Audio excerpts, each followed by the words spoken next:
जो भाई बचपन से एक ही घर में रहते हैं अक्सर देखा गया है उसी घर के बंटवारे के लिए लड़ते हुए एक दूसरे से। गुरुदेव कौन अगर अपने अधिकार के लिए अपने निजी जनों से ही लड़ना पड़े और हमारे मन में उनके प्रति कोई रोष उत्पन्न हो तो क्या इससे राधा नाम रूपी धन में हानि होगी?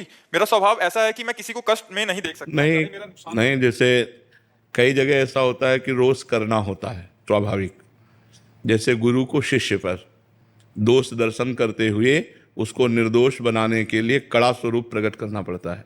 जैसे माता पिता को अपने पुत्र पर उसके दोष को देख करके उसे निर्दोष बनाने के लिए उसे शासन में लेना होता है, ऐसे अधिकारी को अपने अनुयायियों पर, जो उसके नीचे कर्मचारी हैं, उनको काम में लगाने के लिए, निर्दोष काम करने के लिए उनकी प्रमाद स्थिति न बढ़ पावे, इसलिए थोड़ा रोष प्रकट करना होता है। पर वो स्वांग माने अभिनय मात्र होना चाहिए, हृदय से क्रोधित नहीं होना चाहिए। थोड़ी देर के लिए अभिनय हुआ, अभिनय होना चाहिए, ना कि क्रोधित होना चाहिए।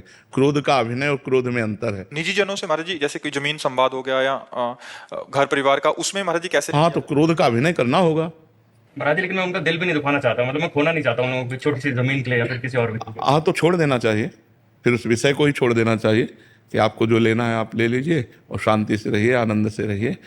पर कहीं कहीं ऐसा होता है कि अगर ज़्यादा छोड़ते चले जाओ तो आपको ज़्यादा परेशान कर सकते हैं।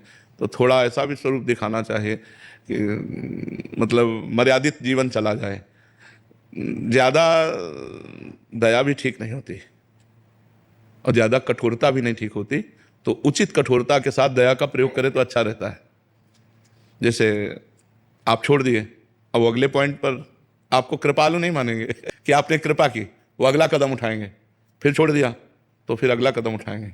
और जब पहले ही कदम पर कि न्यायपूर्वक आप अपनी संपत्ति को ले सकते हैं, जैसे पांडवों ने कहा यद्यपि एक छत्र राज्य मुझे मिलना चाहिए, क्योंकि शर्त थी 12 वर्ष का वनवास और 1 वर्ष का अज्ञातवास पूरा होने पर पूरा चक्रवर्ती सम्राट पद आपको दे दिया जाएगा, तो हमें पूरा राज्य मिलना चाहिए। लेकिन यदि आप नहीं देना चाहते हैं तो हम बिना युद्ध किए राजी हैं, आप आधा राज्य दे दीजिए।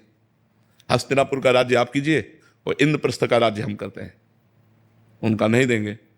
आखिरी में करुणा करके इस बात पर बात आई कि यदि वो 5 गांव दे देंगे तो हम 5 भाई काम चला लेंगे, लेकिन युद्ध नहीं करेंगे। तो दुर्योधन ने कहा सूजी के आगे की नोक भर नहीं दूंगा, तो कहा फिर महाभारत पक्का। तो भगवान संधि कराने गए थे, लेकिन भगवान की भी बात नहीं मानी। तो जब ऐसी जहां मूर्खता हो वहां फिर ज्यादा दया नहीं दिखानी चाहिए। नहीं, आपका भी परिवार है तो फिर परेशानी आ जाएगी। एक मर्यादा तक है, खाओ पियो आनंद से रहो, परिवार के हो या निजी जन हो। इसके बाद मर्यादा से अगर अतिक्रमण, तो फिर ऐसा भी होना चाहिए कि अगर हम बहुत सीधे बन जाएंगे तो बहुत हानि होती है। एक बार एक गांव में सांप बहुत परेशान किए हुए था, कोबरा। नारद जी निकले तो लोगों ने प्रार्थना की, तो नारद जी तो सर्वज्ञ हैं, सब भाषाओं का ज्ञान है। उन्होंने सांप से कहा आज के बाद इस गांव के किसी भी व्यक्ति को काटोगे नहीं। आज्ञा मान ली नारद जी की। तो 2 दिन बाद लौट के आए तो सांप घायल पड़ा था। तो उनका अरे तुम्हारी ये दशा कैसे हुई? बोले आपने करवाई। बोले क्यों? बोले आपने कहा काटना नहीं, तो जो आया ईंटा मार के चला जाता है। बोले फुसकारने को थोड़ी मना किया था, काटो मती, फुसकार मारो लंबी, तो बस काटो मती, फुसकार मारो। फुसकारने मारोगे तो तुम्हें घायल कर देंगे लोग।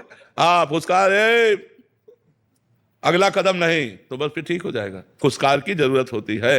अगर फुसकार की जरूरत ना हो तो आपको लोग बेवकूफ मानेंगे, आपको लोग पागल मानेंगे, आपको आपकी दयालुता और कृपालुता को आपको बुद्धू मानेंगे लोग। संसार का ऐसा क्षेत्र है, इसमें ज्यादा कृपालुता और दयालुता नहीं दिखाई जाती, इसमें धर्म पूर्वक निर्णय किया जाता है।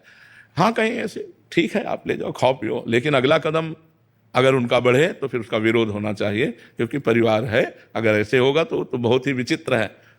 वो चाहते हैं हमारा विरोध करो, तो जो ऐसे चाहने वाली क्रिया करे तो फिर उनको फुसकार वाली, वही नारद जी वाली बात दिखा देनी चाहिए कि फुसकार करना चाहिए, अंदर से क्रोध नहीं करना चाहिए। देखो भगवान ने बचाने की कोशिश की कि दोनों भाइयों में युद्ध ना हो। दोनों भाई ही तो हैं, पांडु और धृतराष्ट्र के ही तो पुत्र हैं, तो बिल्कुल एक घर ही तो है।